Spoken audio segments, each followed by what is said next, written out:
Yeah. Okay. Hey, everybody, and welcome back to Gemma's Journey Grace, my YouTube channel.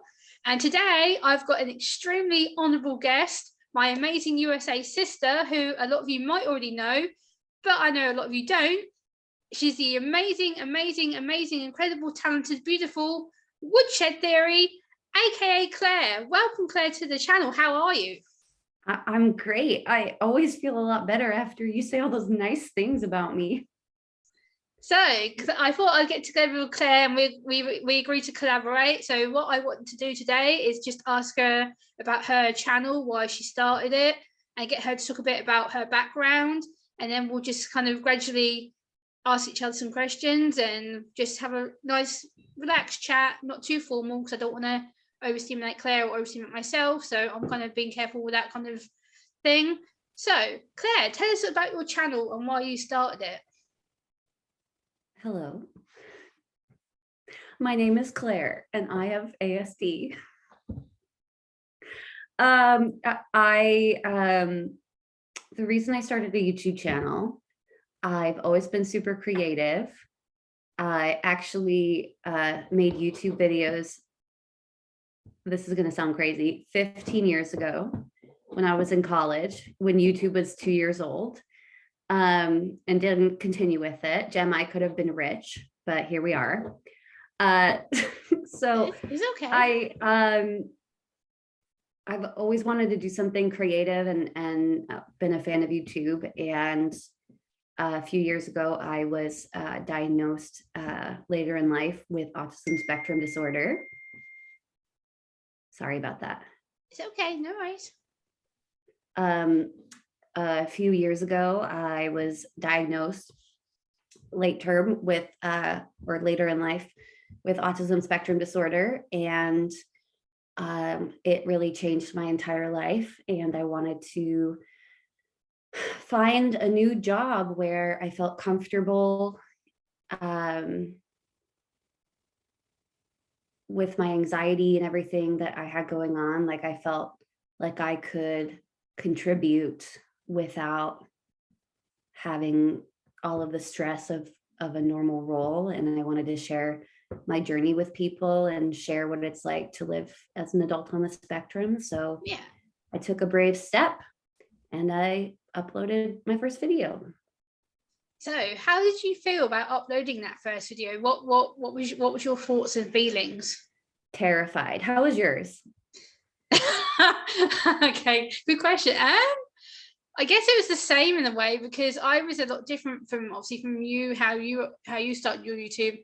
I kind of did it from a way that I was researching about myself and kind of trying to find answers about ASD, ASC, what people call it here in the UK. And I was like, where is everybody? Like I researched for so long, and I remember putting out that first video and I'm like, I was so anxious. I'm like, oh my God, about someone laughs at me, you know, about someone shares it and makes fun of me, whatever. But for me, I put it on private after a few days. I was like, okay, I'll put it on private, so then at least I don't have to worry about it. And then I checked the analytics afterwards. I put it on private. I'm like, oh, actually, it's not too bad views. So I unprivatized it, and then I was like, oh, maybe I can do this. And then I did a second video a few days later, and I'm like, kept it up for public for about a week or so, privatized it. And then a few days later, I checked it. I'm like, oh, okay, maybe people are listening. So I unprivatized the second one. It kind of went from there. So I kind of feel the same as you because you don't know the reaction of people. The problem is when you drop videos like that publicly and you're like, I like struggled to say it out loud on video, even when I was filming, because I felt like once it got put on video, it was really real. Yeah.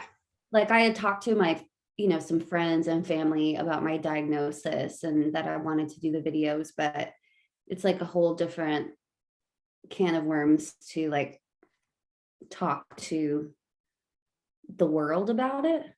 Yeah, absolutely. I think it takes courage, especially for someone who's fairly new to the YouTube system or newly diagnosed like you are. And I think the thing is as well, it gives you more questions, and also I think it gives you more courage because you're brave enough to come out here and put your voice on the line and put yourself out there, because a lot of people on the spectrum, let's face it, probably won't.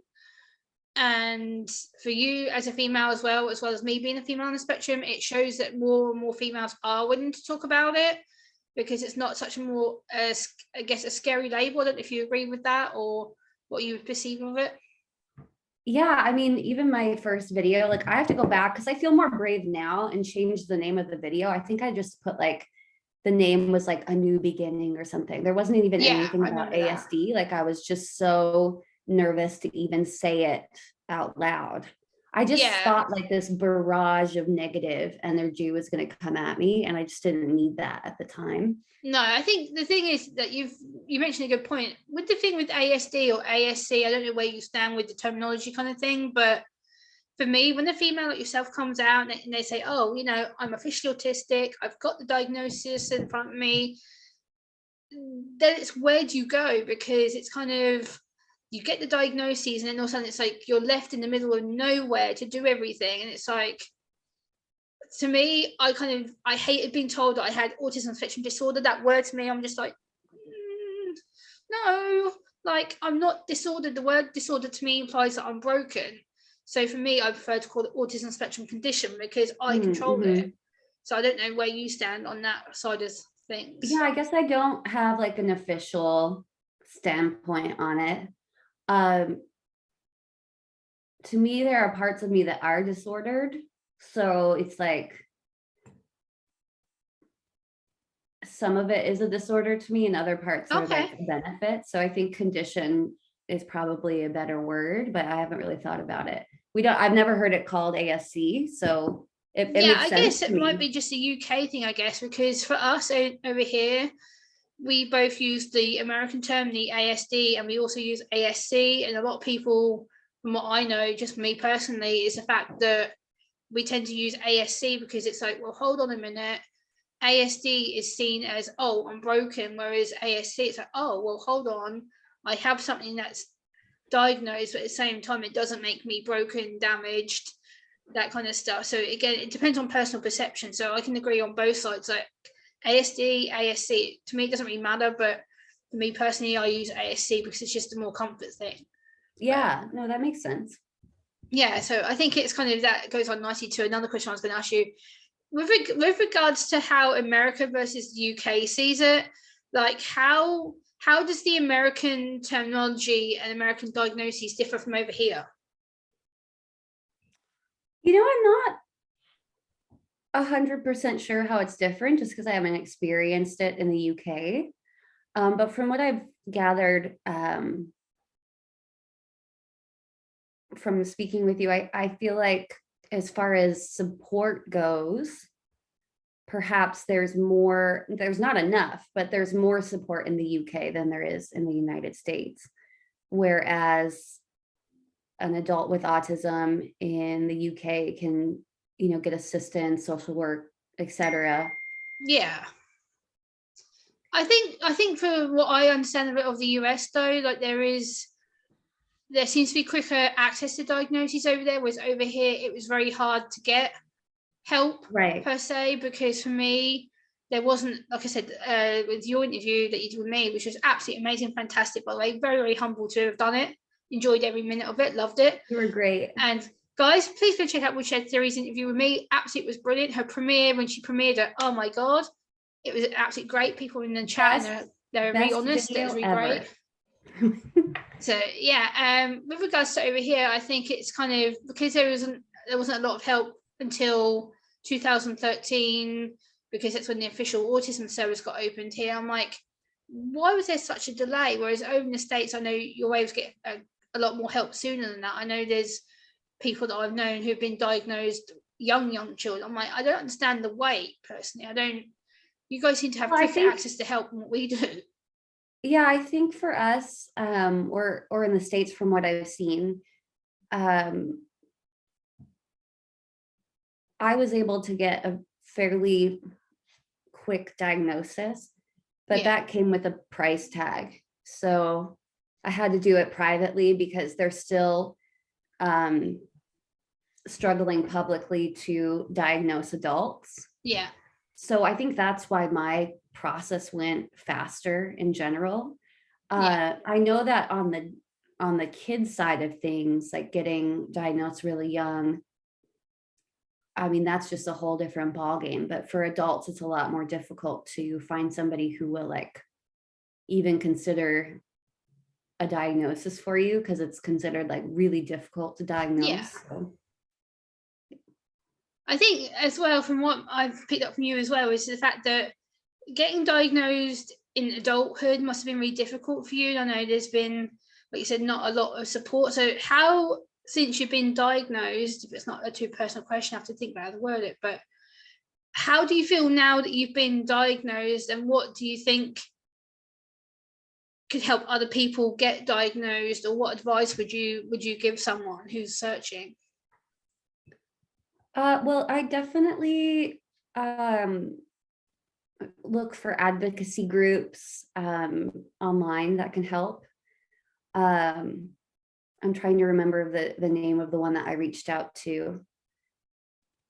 I'll have to email it to you. Yeah, no worries. No worries. Yeah, advocacy groups are really helpful. Support groups online on Facebook were also really helpful.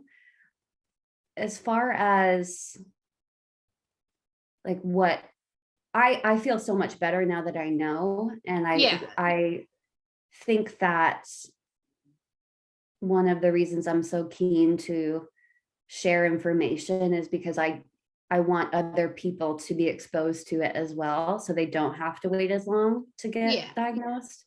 I know that you feel the same way. Absolutely. Like I just wish that I could, go back and help my, awkward 13-year-old self and just like, oh yes, I wish that too. Oh give her gosh. some help, because I was really, oh shit, that was my husband's work computer.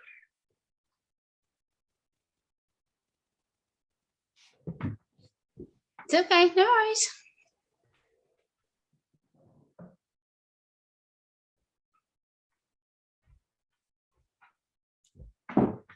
That was my husband's work computer. It's all right. Well, I mean, hopefully if it's not broken, maybe I won't tell him that happened. It fell on the ground. No worries. I kicked it off the chair, Gemma. It is a problem. Yeah, I know, but I'm trying to not think negatively for you. I'm trying to keep positive for you for the. Fine, it's fine. No promise. We can. So, I was trying to think. Another thing I wanted to think about was, what is the inspiration since you've been diagnosed? Like, what are you most passionate about for your channel? Like, what is your goal? I think it's changed. I guess at first it was just to become more comfortable, but now that I am more comfortable in my diagnosis, I want to be able to continue to learn who I am and practice not masking. Oh yes, me and you both know that subject rather well. Yeah, and that's like my big thing is I'm just trying to be myself on my channel and show people who I really am. That kind of sounds weird, but show people who I really am, or my authentic self. It doesn't sound weird at all. I know what you mean. Yeah, and not, it doesn't matter if they don't like my content, or as long as they're getting to see like the authentic me as a person, then that's my goal. Yeah, I think for us as well, that you talk about masking, this is a perfect situation because a lot of us don't really know like what masking is and how it can affect people on the autism spectrum. So do you want to describe what masking is from your perspective, and so that viewers can understand what you're talking about? Masking is the conscious or unconscious behavior from an autistic person when they are trying to, well, it can come out in a lot of different ways, but they're consciously or unconsciously adapting their behavior to seem more neurotypical Yeah. in front of other people.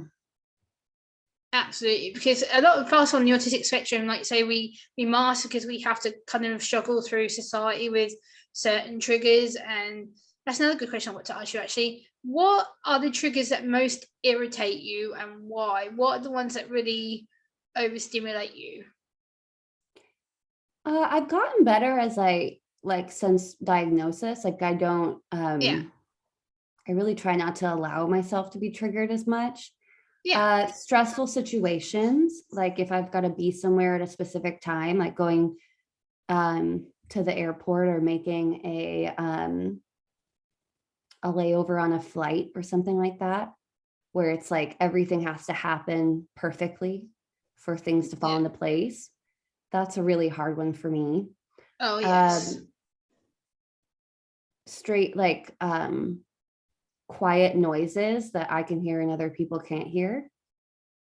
Oh, yes. We can talk about That that. one's really hard for me. Yeah. I was going to Not say that we can talk I don't about like that. have a meltdown or anything, but there's been times like somebody's been like eating a sandwich and I've just like left the room. I'm like, I can't. Oh, don't I know that feeling too well. I'm done. This I'm is the thing. sorry. This I is can't do great it. because we can kind of compare different situations with each other, and this is why I love talking to you, because you're absolutely fascinating for one, and two, you're just so natural and easy to talk to. With regards to, like you say, about noises, I think the one thing for me is the high pitched noises. So things like ambulance sirens, police sirens, things like that really get to me, because it's just, I feel like the noise repeats and repeats and repeats on me, and I'm just like, oh, shut up already. Like I'm hearing one set of noise and I'm hearing another set of noise. It's just bang, bang, bang, bang, bang, bang, bang. And I'm like, oh, Like like, at so home, like for me to be comfortable at home, like during the day, I don't like any of the like overhead lights on. I want all of the lights to be off. And then at night, all of the light bulbs in our house are basically like the old fashioned dim light bulbs. yeah. So like the house is just glowing at night as opposed to like bright lights. And That's why I then, deliberately put a dimmer switch in my light here, so it's the yeah, light, the lowest shade in you here. know, those like Edison bulbs that like are like that glow yellow. Yeah. So we use a lot of those. And but even when I wake up in the morning and if those are still on, I'm like, okay, gotta turn them off. Cause like Yeah. that makes it like I need the vibe to be right Yeah, in the absolutely. I think house. this is another thing that people don't understand about us is like when we have certain issues with lights or noises, and it's like it really gets me. Like when I'm say at a family member's house and they have every single light on, and I can see it, but I hear it buzzing and flickering, and I can see how bright it is, and I'm sitting there going, oh no, oh no, oh no, and it's like my family, oh, it's nothing. And I'm like, Yeah. yeah, no. And then like to sleep, um, like I struggle in the summer because you know, obviously my husband wants to put the fan on, but when you Yeah. put like it has like three different modes, right? But when you one and two are fine, but when you put it on three, then it starts to make a noise that I can't handle. Oh, I can't handle fan noises. Like I have a fan in my bedroom for, like, especially during the night when I get hot, or during the summer I have it on my bedside table, and just the noise of it swishing around, like all I can hear is this. I'm like, I don't mind that, but oh, like it the drives me ours has nuts. like the like terrible, if it's spinning too fast, it gets a noise. But I've come a long way. Like it Yeah, used to be, absolutely. you know, before I went through like OCD treatment and stuff, like I couldn't, summer was always really hard because I couldn't keep the window open or sleep without a Ah, that blanket or that anything leads like me that. into our next question. I was going to say, for someone who has OCD as part of her autism, how do you cope with your OCD? What are the things that you do to self manage it? And could you explain what OCD is and how it affects you, so the viewers get to understand a little bit more about you? Sure. So OCD, obsessive compulsive disorder, a lot of people have heard of it, but not many people understand what it is. Uh, so it is an anxiety disorder that happens pretty much neurologically, Yeah. um, based on um, repetitive input and levels of anxiety. So repetitive behavior to lessen anxiety. I've suffered with it since I was really small. And it's actually one of the reasons I pursued my autism diagnosis, because I read that there was such a strong connection that OCD is a very common comorbidity with autism. As far as like how I handle it, I'm on medication, and the medication really just helped me to be able to step outside of the situation for the first time and be able to see it as it was, as opposed to like, you know, sometimes you're so far into something that you can't even see it. And then after a few months of that, I started group therapy. I'm not currently in group therapy anymore for it, just because I felt that I was ready to like take a step away and maybe go back later. But that, I went for about 2 years. Oh, wow. Yeah. And it was so super helpful. I met some great people and learned a lot of information about it. So what's helped me the most is looking at it, like learning to look at it clinically. And as like a scientific disorder, as opposed to, you know, something I deal with alone. Because as I read and did more research, you know how ASD people are with research. Oh yes, we research everything. As I read and did more research, I realized, and then heard from other people, I realized that the things that I thought I was alone in and going through alone are what, like, I'm not special in that.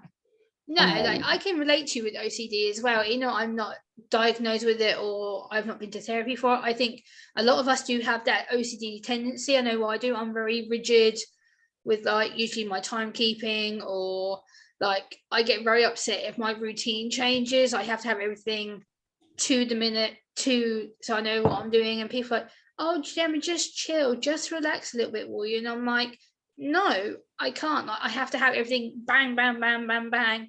Because if I don't, I get so picky and I'm obsessive and a bit controlling. I'm like, this has to happen now. This has to happen because this and this and this and this. And people are like, Gemma, just chill. I'm like, no, shut up telling me to chill, because it doesn't work. Like, I have to have it now. I have to do it now. I have to have certain things. So I can understand the OCD, like especially the intrusive thoughts side of it, because my brain doesn't shut up, as you know, with being on the AS spectrum yourself. And people don't realize that that's like a big, people only look at OCD and they see people sometimes call them tics or compulsions. But they don't realize that there's an entirely different aspect underneath all of it. That's the mental part. Like, they don't understand the suffering that your brain is going through to uphold the compulsions. And I mean, I think I've even talked to my mother about that, and she said, you know, like, she didn't realize that was what was going on with me. Like, they only saw me locking doors or redoing things or setting things up again or touching things multiple times. Like, they didn't see what was happening in my mind and how much suffering I was going through. You can't show what's out here. So that's the problem. Like with OCD, it's very invisible. It's like kind of ASD as well, or ASC as I call it. You can't always show the symptoms that are up here, out here, because we tend to mask it and we cover it to such a point. Like, to me, when you said about having OCD, I kind of, in my head, I was like, how? And I kind of watched your channel back and started watching some of the first videos you've done. I'm like, oh, okay. And I listened to what you were saying and describing, and I'm like, I get it now. Because at first I was like, you're so calm, like, you're so good, and like I didn't really think that you had OCD. It wasn't until you told me and you started like telling me in detail about it. I'm like, oh, okay. And that's when I started sympathizing with you. I'm like, oh my gosh, she's like me. Like, I do this, I do this, I do this. And I'm like, and I kind of, as soon as I clicked with you with that, I was like, I have to know this girl. I have to know everything about her. I have to know what she's like. I have to get to know her. And I started watching your videos religiously. Let's just back pause to back again to and back. say, if you don't have a Gemma in your life, you should get one, because she's the best Oh, cheerleader thank you, sis. That's I've really kind ever of you. met. You always make me feel so good, and you give me way more praise than I deserve. So thanks, Gemma. You're welcome, sis. Like you are an honest like little treasure. Like I'm so happy I found you. Like I scanned through YouTube one day and your channel came up in the recommended, the news section. I was like, who is this girl? Like, who is she? And Thanks, I remember Al. like clicking one of your first thumbnails. I think it was one of your yarn videos that you'd uploaded. I was like, okay. So I clicked it. I saw the picture, and I think you'd had an autism ribbon put on the picture. I'm like, oh, hold on. I remember watching it. And as soon as I started watching your yarn video, I started falling in love with your personality and what you were talking about. And then you were, oh, by the way, if you didn't know, and I'm like, don't know what. And then I kept listening and listening. You're like, oh, I'm on the autism spectrum. I was like, bingo. And then I sort of started listening to all your videos and researching you, and then on your channel back to back to back to back. And I'm like, this girl, she has to be my sister. That's it. Like, I was adamant then and there that I had to get to know you and get to research your channel, which is what I did.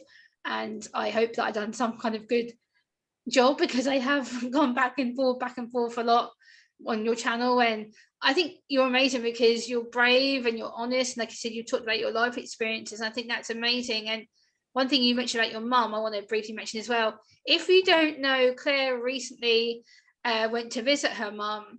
And this ties in nicely to the mum section. I was going to bring this up.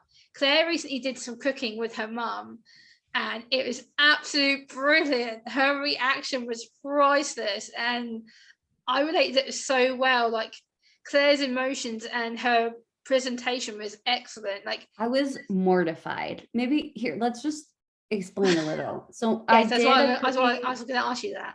Yeah, my mom and I, when I'm with my mom, I try to do videos with her. My dad's always trying to get her to do like cooking videos, but she says she doesn't know how to edit. So like, as a fun thing for us to do together, this is like our second time doing a cooking video. I'm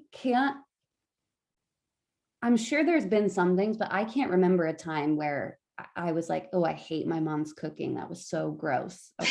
So my mom was like, I know what we'll do. We'll make these like keto bean brownies that I've been making while I've been watching my sugar, and I'll show everyone how to make them. And I was like, that's a great idea. You know, you make them all the time, so it'll be easy for you to show, and everyone's going to love it.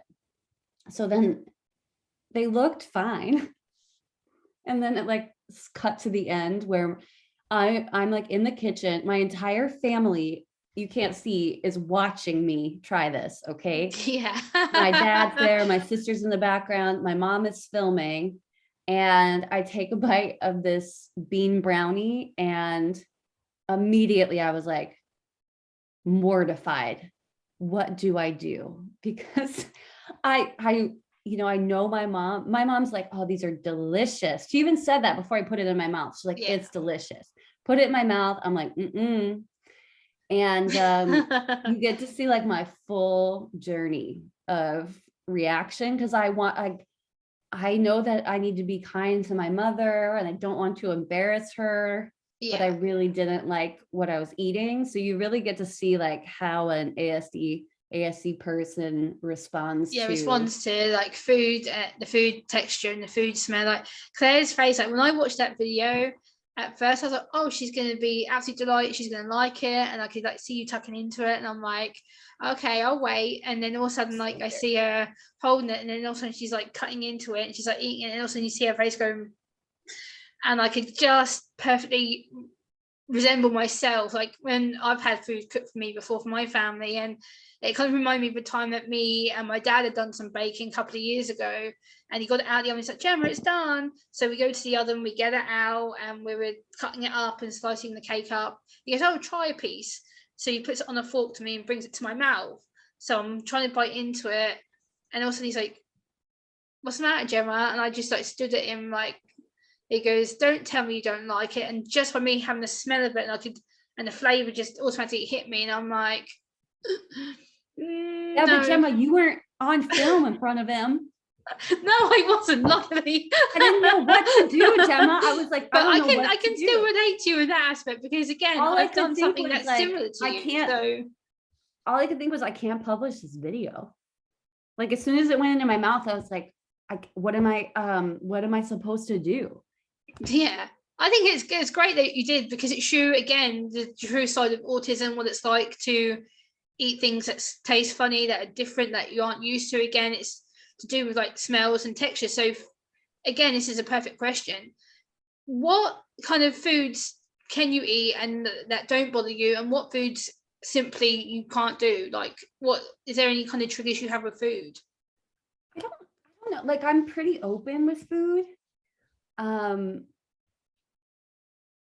And even that, like I was like, I did not expect not to like those brownies. I mean, I was a little weirded out by the idea of them, but I thought they were still going to be okay for me. Yeah. Yeah, I think like I wouldn't normally say I have a problem with texture, but anything that sounds like for example, once I was having Pascha meal, like Easter dinner with my Russian godmother, who's younger than me, but that's a whole thing. And she had made like this special dish that I guess is traditional to make, but it's basically like meat floating in jelly. Yeah. And I didn't mean to be rude about it. But like, just like the whole thing was just like, I didn't know what to say, because I was like, oh yes, I've had that situation. Yeah, like just like things that are like strange, like that are new to me, or like concepts that don't make sense to me, that I can struggle with, like weird textures like that. But yeah, I mean, normally like I'm up to try anything once. okay. Yeah, I'm not like a person who's like, oh, I won't try anything like wet or. Yeah, I guess again it's different for each individual autistic person. Like for me, I'm very sensitive to food that has a high pitched smell. So for me, it's very much that I have to have things that don't smell very high scented, or I tend to eat a lot of Italian food or a lot of Indian food and stuff like that. And people are like, oh Gemma, but that's gross, like that smells funny. I'm like, but that's what I'm used to eating. I've been brought up with eating Italian, Indian food, because that's what my parents' favorite food was. It's kind of, I kind of have that still now. Like my dad will still bring me around a curry or whatnot, but I do eat a lot more different things. But at first, the thought of having curry, I remember the first time I tried a curry about, this must have been about 5-6 years ago, and I remember him opening the packet. He goes, Gemma, just smell it first. You have to eat it, just smell it. I remember walking into the kitchen going, what the hell is that? And my dad's like, you're not going to eat it then? I'm like, no, that stinks horrible. I'm like, no. So again, it depends on how we are with our own individual senses. And I don't know, like for you, obviously you say you're not that fussed with food. Like, I'll ask you another question. Though, I'm much more like a person who, excuse me, I'm much more of an ASC person who like, I love to eat the same things, and it yes, this is another thing I was going to ask you. Yeah, like if I go to a restaurant, I'll just always order the same thing. If I like, I'm totally fine with like having pasta 5 days in a row. Like I'm not the kind of person who like always wants different food. I love like comfortable food, and I don't care if it's the same every day. Yeah. And I know for me, that's a really funny thing you mentioned, actually, because I'm very much like you in that element. Like I will eat the same foods repetitively. Like I can eat pasta every day. No, like I can eat bowlfuls of it. Like today, I just had some Indian rice just now with some bits of chicken, and yeah, I know. I'm like, yeah, Gemma, you had that yesterday as well. I'm like, but tomorrow I know I'm gonna have something else. So it's like, people are like, why do you eat the same thing? I'm like, because I know it's good, it tastes good, I know I like it. I'm not going to panic about the texture or the way it's made, because I know it's my food. I cooked it, I made it, I don't want to like it. So for me, it's a safety thing. So I totally relate to you with that as well. If I go to a restaurant, especially with my best friend, we I tend to have the same thing that you say, that I'll pick a certain thing off the menu. I know I'll have that please, with the same drink, with the same dessert. That's it, no questions. And people are like, but what about trying something different? I'm like, no, I want the I feel same like food. if you're gonna try something different, you'd know before you got there. Right? Yeah, like, exactly. This is the thing. Like, yeah, I don't know if you had that pressure before, and people say to you, oh, just try something different, mix it up a bit. And I'm like, no, why? Why? It's like, I don't get it. It's like, no, it's like, that's my worst idea of hell. I'm like, no, I don't want to. Like, I'm good. Like, leave me alone. Like, it just makes the whole dining out experience easier if I just know what I'm going to be eating. Having a certain thing. Yeah, absolutely. I agree with you. It's like, you could just focus on, like, I just get really anxious waiting for people to order, or like, I was going to ask you, how do you cope with ordering in a restaurant? Like, when you look for a menu, do you ever feel like the pressure to always order? Like, I know over here they, like, the waitresses will stand behind you and they'll wait for you to order, and I'm like, I get really no, they walk away from your table here, which is nice. Oh, I'm they're lucky. Just like, I'll give you a minute that. And they come back. No, they don't over here. It's a nightmare. I know. Yeah, I try to my biggest thing that I've learned to do is not to think about it too hard. Like, I used to be like, I have to make the right decision. Like, what if I never come back here? And now I'm like, it's just food. Like, if it sounds good, it's probably going to be fine. And I'm not going to let myself overthink my decision. Because I used to like be like, oh, do I want this? Do I want that? And now I get annoyed when I have to listen to people say like, what do I want? I'm not sure. And I'm like thinking like, this is why I always order the same thing. Yeah, I order the same thing every time. So I'm just like, yep, I'll have this, and get it done. It's like, to me, it's just sensible. It's quick. It's like, I don't have to faff around with looking at pages of text. And to me, that really overwhelms me. Like, looking at a restaurant menu and having to go, okay, so do I want this? Do I want this? It's just page after page after page of all this text. I'm just also like I hate restaurants that have a book, like a huge book to choose from. Yeah. Like, I think that's why I prefer going to like smaller diners or whatever, because I want like one page. Yeah. Like, you go to places where it's like, if it has like the binder ring on it, that's too many options. Exactly. I totally agree with you. Like, that's where we're very similar again as well, because I think we both know how it is to go into restaurants and things. Another thing I want to ask you was, like, talking of like going back to diagnoses quickly, was how have your family reacted to you since being diagnosed? Have what is their take on it? I think they've been fairly accepting. Okay. My mom's been great and very understanding. She hasn't been afraid to ask questions, or that's great. Yeah, or anything like that. My sister's also been good as far as like, especially because we just recently got to see each other for the first time since I was diagnosed. Yeah. Her letting me know that, she could really see now that I had been suffering and, had been masking, and she was really good about that. My dad is supportive in his own way, like, well, yeah, he's always been that kind of person where he's definitely supportive, but like, instead of like acknowledging it, makes little jokes about it. He's that kind of person. Oh yeah, my dad does that too. Yeah, because I think anything that like makes him, I'm not trying to like out my dad or anything, but like anything that makes him a little uncomfortable, he'll like make little jokes about it. Yeah, my dad will do that too. Yeah, he'll like he just supports me in his own way, where he'll like, if he doesn't I think it's harder for dads to come to terms with it, to be honest. I think because, like you said, they kind of cope with it in their own way. Like, I know with my dad, he was at first very, very, what can I say, very, very angry, very upset. He kind of was in denial. He kind of was like, no, I don't want to talk about it. No, I'm not. No, I don't want to deal with it. I'm not dealing with it. I'm trying to. And he kind of, me and him didn't speak for like nearly a month because of it. Yeah. And the finals when I reached out to them, I'm like, hey, we have to face this. We have to talk about it. Like, this affects me more than you, but we need to talk about it. I remember we went to my grand's and we talked about it. And my grandma was like, what's your problem? Like, now we have an answer for Gemma's like issues. Like, we have a reason for her behavior, and It brings we up can a help good her. point, don't you think? Like, because I don't think a lot of people think about like the waves it sends through a family when you find out that Oh yeah, they don't. Absolutely. your loved one has late diagnosed autism.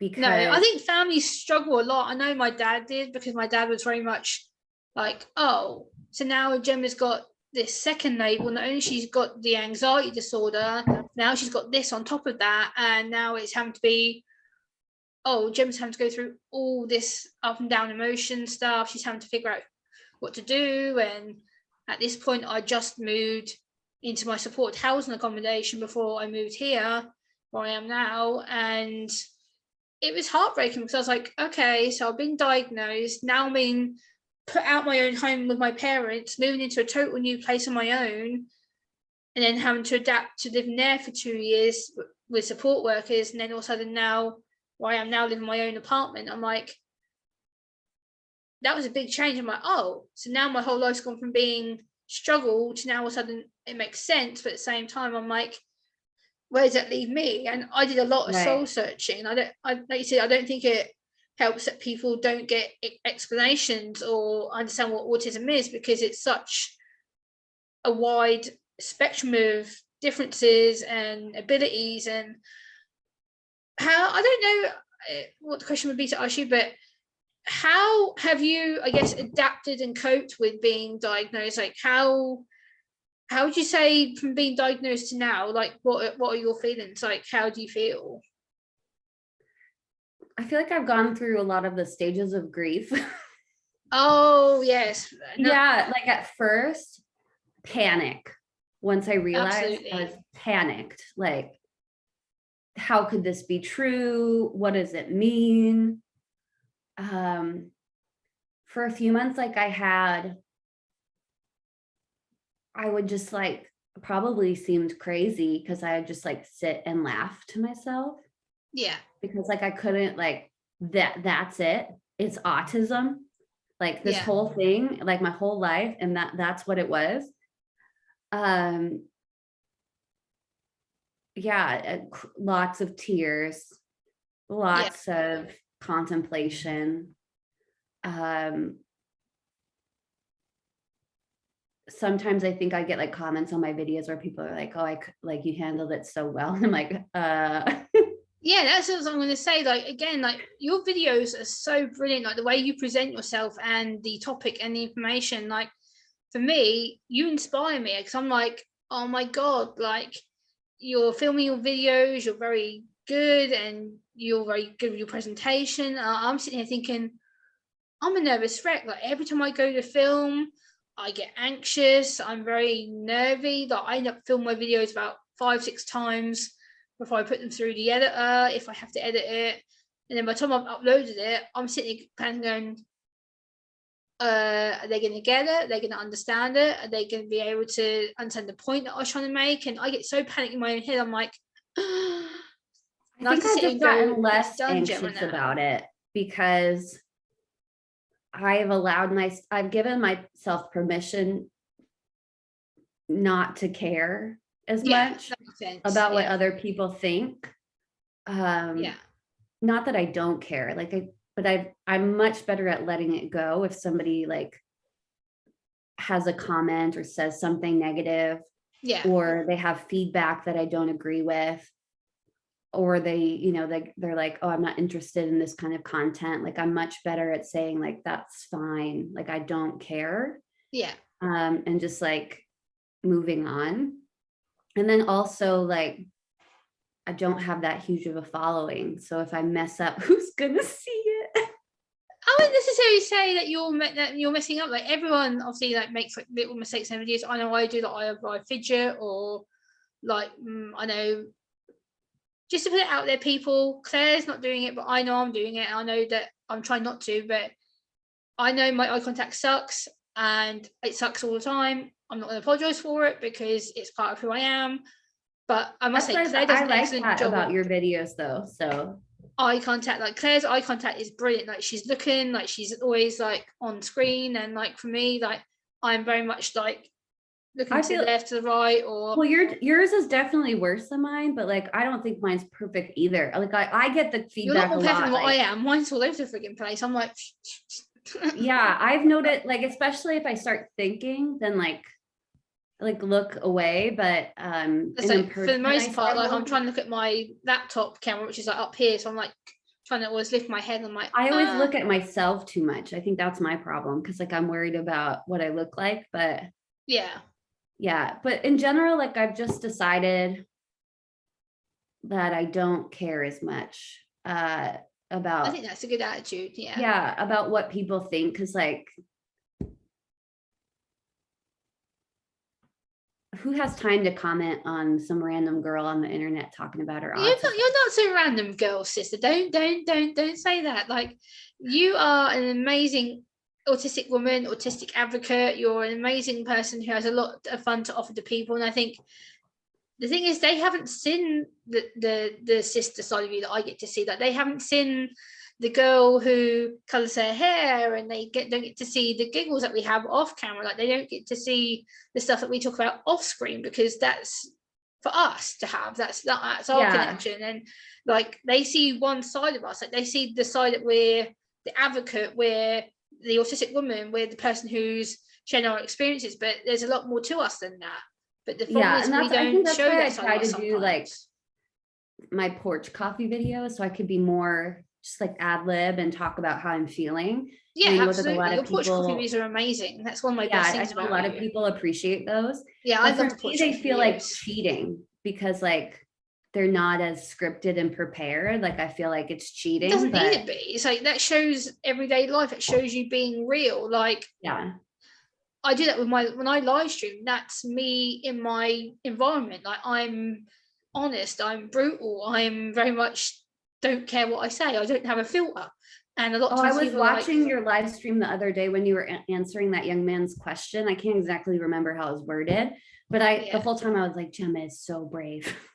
Like, I just don't have any filter. Like, I don't think, I guess because I've been so stuck in my ways before, and I've always been told, Gemma, shush, don't answer it, like, don't back chat, don't get triggered, like, just keep your mouth shut. And I'm like, and then someone will ask me a question in a way that I'm like, they're asking for a fight, they're asking for me to go, and I don't want to. So it's kind of, I try and keep my balance as much as I can with the questions. And like I said at the beginning, I don't want to overstimulate you or me, so I'm trying to be careful how much I word the question and whatnot. Well, no, I've never felt that way with you, so I mean, no, it's because I do it automatically, because I know we're the same and we're very similar, and I'm like, I'm aware of triggers potentially for you, for me, and I'm like trying to make sure that I don't overload with the questions, because I know I can't even imagine the question that you would ask that I'd be like, how dare you? I wouldn't obviously do that, but it's just a respect thing, that I don't want to make you feel like, oh my god, Gemma is bonkers. Like, it's kind of, I want to try and make sure that I keep it respectful. And like, well, I already know that you're bonkers and I'm bonkers too, so it's like I was waiting for that. Thank you. I know we're both bonkers, so it doesn't really matter. Yeah, I was waiting for that, sister. I was wondering how long it'd take you to say it. But yeah, sister, I'm a little insane, so I don't yeah, mind. we both are. That's cool. That's a given. Like, you have to be a bit bonkers to be on the autism spectrum, let's be fair. Like, my sister also, I want to chat about hobbies and interests, because this is a fascinating topic to both me and Claire. And I want to let Claire take forward this question, because I want her to explain her special interest and why she does it. And I think you'll find it fascinating as well as I do. And I want to let Claire have the floor with this question. I have a lot of special interests. Let's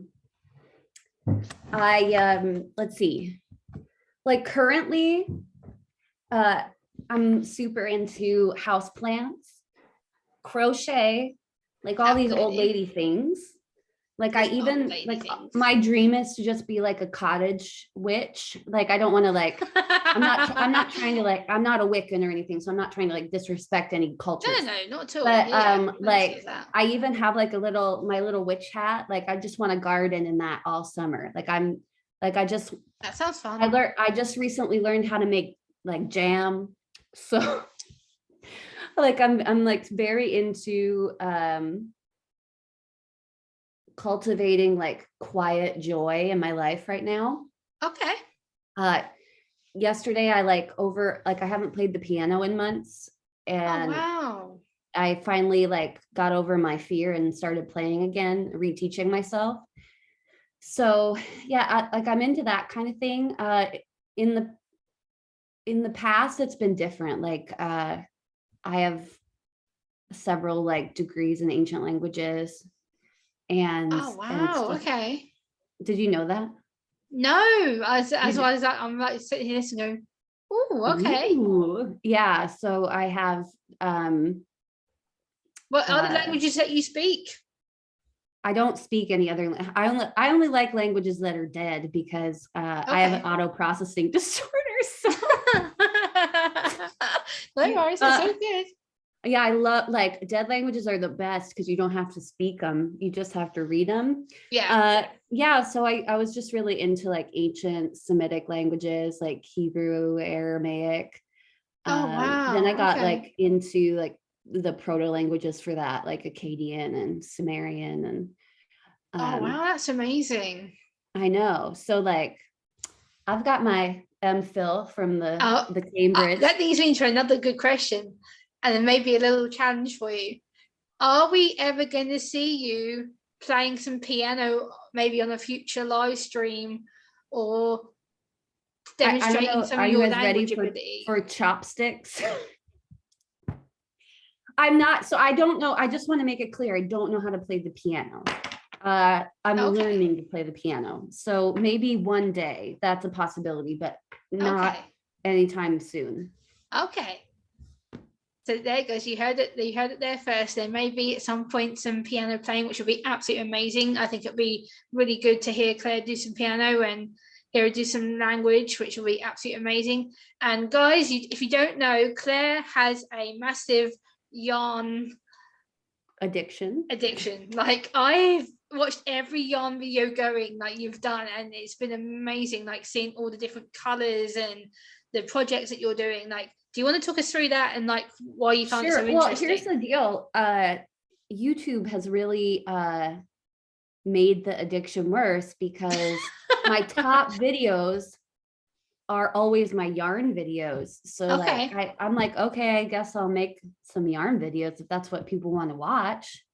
So I don't have like a ton of yarn when it comes to like other people who have collections, Yeah. but I like learning about fibers and reviewing yarn. I just think it's fun. So Yeah, absolutely. Like I think seeing you do the yarn and all the different projects and the patterns you've done. I know you've done like the little baby outfit that you did and different things that you've done. And I'm like, it's fascinating because you've seen how much hard work and dedication you put into it and all the little crochet things that you do. And it's like seeing you like with the little crochet sticks, and it's fascinating because it must take yeah, so I'm much just like an mental effort. 89-year-old lady. That's just me. I'm just an elderly lady You're living not my elderly, life. come on. It's just you enjoy it. That's fine. Like, I think that's good. I think it shows that autistic people can have different special interests and different hobbies. I think for me, as you know, mine's my poetry. Like that's my main thing. Like, I sit here and I write poetry about my autism. I write poetry about things that are going on, and I'm actually right now working on a poem for you, believe it or not, which I'm nearly finished. Nearly. And yes, That's so amazing. I'm flattered. I haven't had a poem written about me since I was dating and back in I'm the going to day. upload it on my channel in the next couple of days, and then you can use it as you see fit. Oh, I'm so excited. Yeah, it's just so weird to me that people have this like stigma that autistic people aren't like other people, like they don't have interests. Oh, that annoys me. It's like the whole we have no empathy issue. Oh, You know, like I just think it's so like it really like I don't get pissed off very easily, but like when you know, like when you're watching something about yeah. autism and they're like, look how amazing little Joey is. He Oh, can the sing. patronizing. And I'm Yes, like, absolutely. Yeah. it's like, okay, yeah, he can sing. Okay, just because he's autistic doesn't mean he can't sing. Like some people can, some people can't. Like, what does that have to do with anything? Or like, Yeah. I don't know what you think about autism shows on the TV. I know there was recently a new autism show on Netflix that's been out for a little while, and my dad told me about it, and I happened to watch one of the episodes a couple of weeks ago. I think it's called All on the Spectrum or All About the Spectrum, something like that. And it's a I bunch of haven't seen that autistic one. people, and I know I don't know how to put this. I know people mean well, and I know they're trying to get the awareness out there and show everyday life. And these autistic people I think they're based in America in different states, from what I can gather.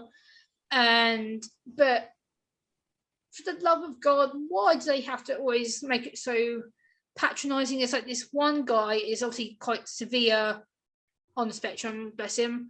This guy, I think his name's called Mason, something like that. And he doesn't like going out of his flat.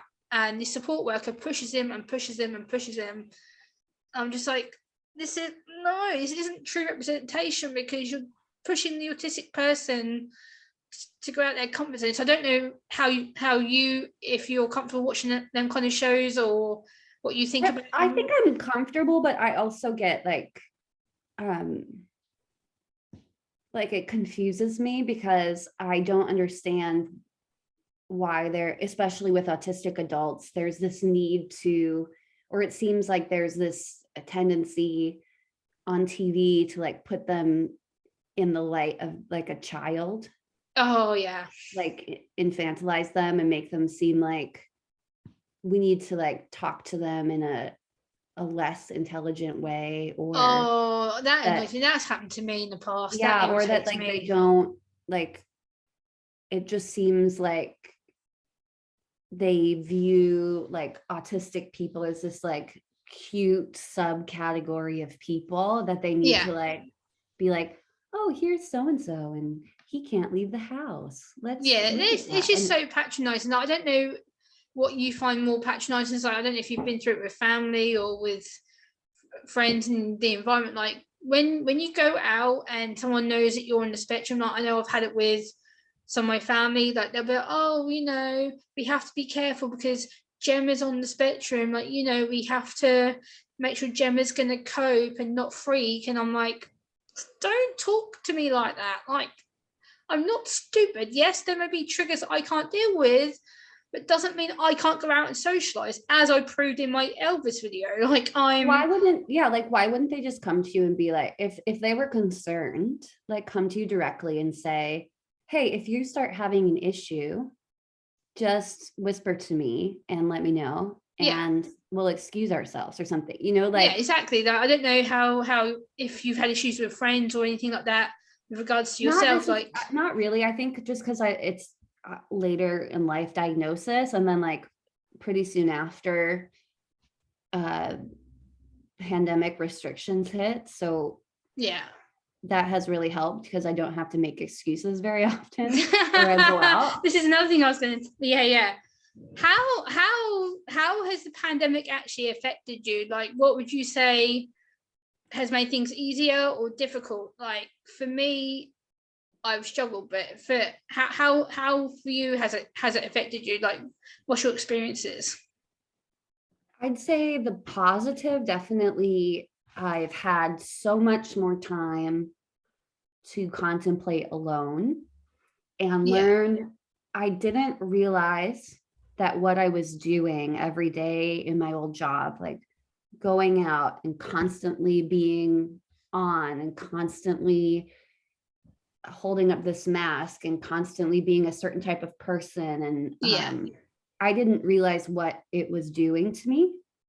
yeah, And being able to step all the way back from that and really observe my feelings, and that's been so positive for me, having that Absolutely. space. And for that, I'm grateful.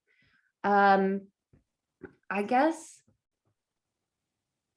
negatives would just be the normal stuff that everyone's been going through, where it's like you can't see people or your Yeah, family, the or isolation. Yeah. yeah, because I think, when you mentioned that young man wouldn't, leave his house, right? Like, obviously there is a place for a social worker to like encourage you to get out Yeah, of and course. help Yeah, you. yeah. Like, it is important to,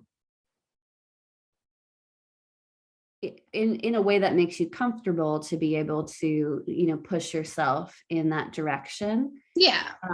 But yeah, in general, for me, the whole quarantine thing has been positive Okay. for like my personal mental health. Yeah.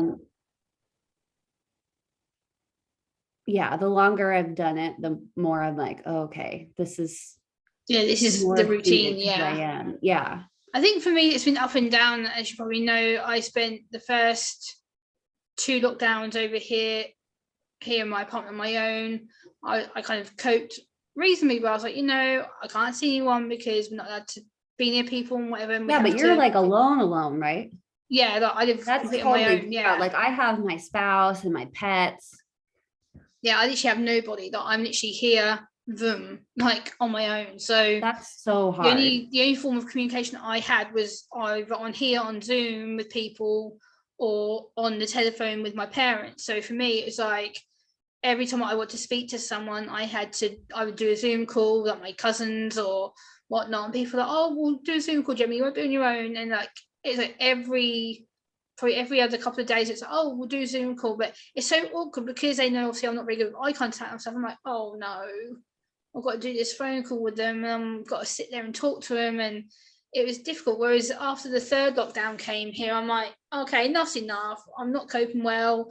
My mental health went down the toilet quite badly, and I ended up going to my dad's for like a month and a half just to de-stress because it was just getting too much for me to be on my own. Yeah, just being able to have other people around. I think there's a stigma that like ASD people want to be alone all the time. And I think Not true. Not true. that's not true. Absolutely not. Or that we don't want relationships. They just look a lot Oh, different perfect than, question. Yeah, this is another yeah, thing. they look a lot different than neurotypical Yeah, relationships. this is the thing. Like people say to me all the time, "Oh, because you're ASD or ASC, oh, you don't want to be around people. You don't want relationships." And like Claire's just pointed out, that is the most BS statement you can say to someone on the Yeah. spectrum because clearly me and Claire are both on the spectrum. We're both women. We're both young women who have been diagnosed. Like we want relationship. We've connected. We've joined in friendship. I see her more as my sister. Like she's my little sister. Like I'm very protective of her. Like I love Claire to pieces. Same age. Like she's my sister. Like I adore her. And the thing is, that's relationship. Like people say to me, "Oh, you don't know the difference between relationship and friendship." Yeah, I do. Friendship is someone that I'm friends with who I've been with for years and years and years and years. And then friendship will also be my new friends, like my YouTube friends. So some of them I connect to as family. Like there's certain people on YouTube who I will speak to offline, like a Zoom call or a Facebook or an Yeah. Instagram or whatever. And people are like, why do you do that? I'm like, because we connect on a one-to-one level. It's not just the YouTube comment section. It's not just, oh, I'm watching their video and leaving a comment. No, I want to get to know them off the screen. I want to get to know everything about them, their interests, their hobbies, their family. I want to get to know everything that I can possibly get my hands on because I want to be friends with them. I want to connect with them as in family. Like to me, with you, it was very quick. I'm like, I have to know this woman. Like she has to be part of my Yeah. family. Like she has to be part of who I want to connect with. And to me, it was just like I felt very drawn to you to begin with. I'm like, she needs me, I need her, and that was just it. It was just like boom. And I started leaving you comments. It pretty much was very, very quick. Yeah, I know that as I said, it's just different. For example, like I do need a lot of time alone to process, Yeah, and absolutely. or more time than maybe other people, but I also, like especially since diagnosis, I've become a lot more able to keep up more relationships with people. Absolutely. because I realized that I need to back into them in a different way. Yeah. And, it's okay if it's, if I can't talk on the phone, like it's okay to send text messages, Yeah, or of course it is. if I'm not Absolutely. able to talk to somebody, it's okay to let them know that I'm not able to talk to them that day. So Yeah, I want friends, I want relationships. of And course. I think especially that's another reason for me it's so important to be diagnosed, because like I remember talking to the doctor about, like, he was asking like if I had close friends, and I was like, well, not like other people. Like, I don't understand why other people have friends and I don't have friends like that. Yeah. And I like desperately always wanted to have like a best friend or somebody who like thought of that me like that. But like for a really long time, like I wasn't talking to anybody Yeah. ever. And learning that I was on the spectrum helped me take a step in like redeveloping the relationships that I had and had lost, and Yeah. keeping up those relationships, because I didn't realize that I was the problem. I understand like it takes, it's both ways, right? Yeah, But absolutely. I wasn't able to be there for people and listen to them and be a good friend to them. So now that I'm able to know that I struggle in those areas, like I have a lot deeper and stronger, better relationships now. Yeah, absolutely. I think you've done amazingly well, like considering the amount of questions that I've asked you today, and the fact that you've been so quick to answer them, and you've been able to, like say, keep up with the processing and things. Like, I don't think people realize how much mental processing and energy that takes for you, not just me. Like we're sitting here and we're talking backs and forwards, and the amount of processing that takes to think about each question, and then you're having to respond. And people don't realize how hard that can be for people like me and you, because it's we can appear that we can function and be absolutely fine, and then afterwards it's just like, you have that kind of way of going, oh, okay, I need to rest now. I need to go and make sure I Yeah. take care of myself. Yeah. And I just, I used to really struggle with conversations because I struggled to like, know when to respond, or Oh yes. know how do I move on? Like, what if I have a thought, but we already moved on in the conversation? What do I do then? There's so many different aspects.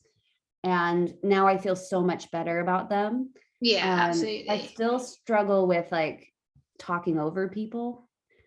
Oh yes, Gemma But is but I 100% also guilty. know that, yeah, like I also know that I have like like part of having autism is auditory processing issues, right? Like Oh I'm yes. hearing things at a different speed and understanding them at a different speed than other people.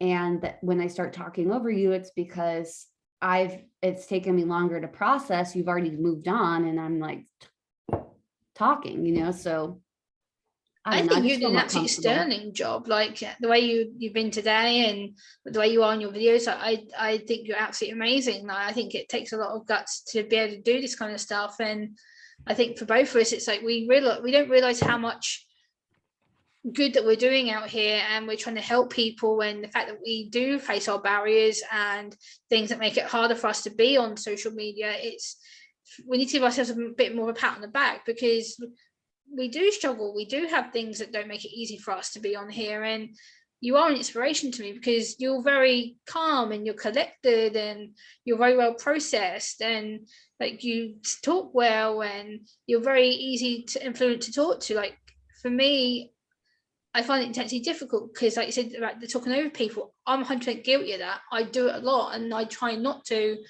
And it's like sometimes I know when you're answering, I'm like, Gemma, button it for a minute, and I'm thinking about what you're saying and then processing ready for the next question. I'm like, Gemma, shut up. And I I'm think like that's having to, where there's like a level of understanding, yes. right? So if you started talking over me or I start talking over you, it's not coming from a rude No, place. no, absolutely. Yeah, So yeah. that makes it a lot easier. Yeah, Like I just don't absolutely. feel stressed about it with No, you. no, I don't feel stressed with you. Like sometimes with other people, they like you go in an interview with someone. I've been interviewed quite a few times on YouTube for different people, and the one thing keeps coming back to me is, Gemma, why do you keep over talking people? And I'm like, oh, Like, I don't mean to, because I'm so passionate about what I'm saying. It's taken me such a while to process the last question they've asked me. I've answered, and they're like, oh, next one. I'm like, oh, so it's kind of, I have to then rely on my brain to then go, okay, next question, Gemma, move on. And I'm having People to think need of to what to understand say. that there's like, you know, a lot of the things that happen automatically in a neurotypical brain aren't happening automatically in a neurodiverse brain. Yeah. So learning that a person is processing at a different speed than you, or isn't reading your facial expressions, Yeah. or isn't reading subcontext. They're just taking what you say literally. Absolutely. It's great to communicate with other autistic people because it's like, at least you know you're getting what you're hearing. Yeah, absolutely. But especially when having to communicate with neurotypical people and Yeah. trying to navigate that, I feel like it's just like a landmine of. I was gonna ask you, like, I know you said that I'm amazing, like, with regards to my autism social group that I've got, but I want to ask you a question similar. Would you, or have you, I don't know if you have you ever considered going to like an autism support group? Is there somewhere in your locality I've that never you looked into it. that you could go to, and would you? I think I'd consider it. I might be I'd be nervous, but like I just haven't even thought about looking into it because Okay. again, like I think when even like the difference, but I know you were like 25 when you got diagnosed, Yeah. but like the difference between like into your 30s, it's like you've just been going at it alone for so long. Like I just would Oh never even yes. think, oh, I need a group of people, or like who's around that's local. You know, obviously, you know, I keep my location fairly broad, but like Yeah. I'm in the Bay Area, Northern California, like there's a lot of autistic people here. So Yeah. I was gonna say we there should must be somewhere definitely, that I'm sure you that there could. are groups out there that meet, but like I just had never even thought about, like Or I'd be open to if you going. don't feel confident doing a face to face outside group, would you consider doing a online group? Like, obviously during the pandemic, my group was moved to online because we weren't allowed to socialize. So would Yeah, you be more comfortable I doing it mean, I'd be online? open to that. It's just that like those are all like this, like all these ideas of like having friends or going into groups, or like those are all like new. It's kind of a new territory for me. Yeah, So absolutely. that I think is hard. Like it's just different for me, like things I had never considered or thought about before. Um, Sorry, I put you on the spot just then. no, Apologies. it's okay. I just, you know, I just had never even like, you know, I've been trying to push myself. For example, like I do work with the junior league, and I spend a lot of time working online, like doing virtual groups for that. So like I do try to put myself out there. Yeah. So I'm like, I'm open to the idea. I just never really thought about it. Yeah, I think it would be a good thing, like in your area, like if there was a group, because I think the more social support there is to for participants to go out there and do things, the more likely they are to better socialize with other people. And I think for me, it's taught me a hell of a lot of life lessons, like going out there and saying, hey, just because I am autistic doesn't mean that I shouldn't socialize with people. When my group has a lot of carers and people who aren't on the spectrum, but again, a lot of people who do go are on the spectrum. So for me, I'm like, hey, I don't have to hide anymore. Like I can be in this group and actually be proud of myself. I can actually be Mhm. me without thinking I have to put this defense up because I'm scared if someone's going to insult me or someone's going to look at me and go, oh, what's her problem, kind of thing. So it's interesting Yeah. to see how you respond to that. I think it's something you should probably look into. And I think, especially for America, I know you guys have got a lot more access to things over there. So yeah, I think you've done amazingly well. And I think for your channel, like what would you say 5 years from now is your goal for your channel? Like what are you hoping for?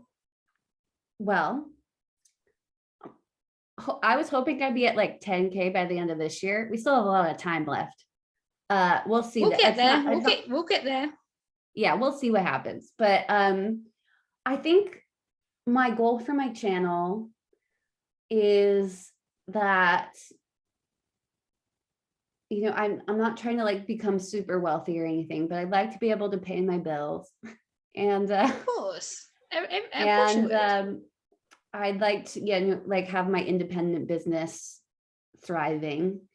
And I'd like to just see the awareness, and like I keep seeing more and more people like make autism channels or come out as autistic, and like to me Yeah. that's the goal, right? Like make it where, and the same thing for OCD, right? Like where Yeah. people don't have just one picture in their mind about what it looks like, um, where people understand that it can look like a lot of different things or a lot of different symptoms. Like that would be my goal, is to like just have a super broad audience of different Yeah. kinds of people who, and bring understanding to them. That would be like my Absolutely. biggest goal. I think that's what your channel really does, because your first live stream, which you did a couple of weeks ago now, oh my God, like you hosted that beautifully. Like that stream was epically brilliant. Like the way you presented yourself, and your chat was like boom, boom, boom, boom, boom, boom. Like it was going nuts. Like for your I first couldn't live stream, believe that was it. I couldn't impressive. believe, could you believe I was like 35 people or Yeah, you something? I had couldn't like believe it. over 40 people at one time. It's like I think at one count when I was in there, you had like 41 people. I'm like, that's insane for a first stream. That's crazy. Like I remember my first stream, I had like 12 people. I know. I think it helped that I like advertised it though.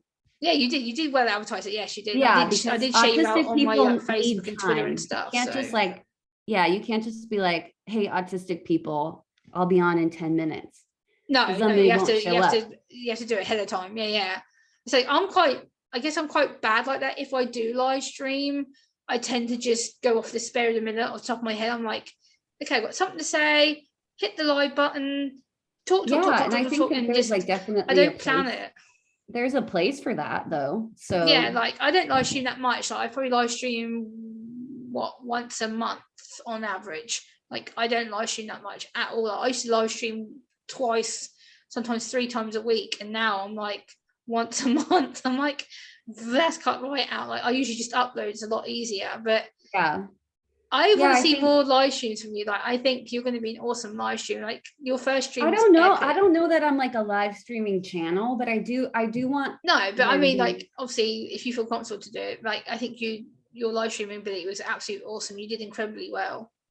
Yeah, it was so interesting to see like people from all over the world came, and like Yeah, a it lot of just, people from I know Canada, the US, the UK. I think there's a couple of people from Australia who were there at one count. Germany, Like you were banging like Spain. all these people. It's like Yeah, I can't believe, like it I was couldn't amazing. believe Like it. you should be so proud of yourself. Like the way you carried your stream and the way that you interacted in the chat. Like to me, like I was sitting in your chat and I'm like, oh my God, how the hell is she coping? Like I was sitting in your chat I and I was really like, went in like with super, here's how I did it.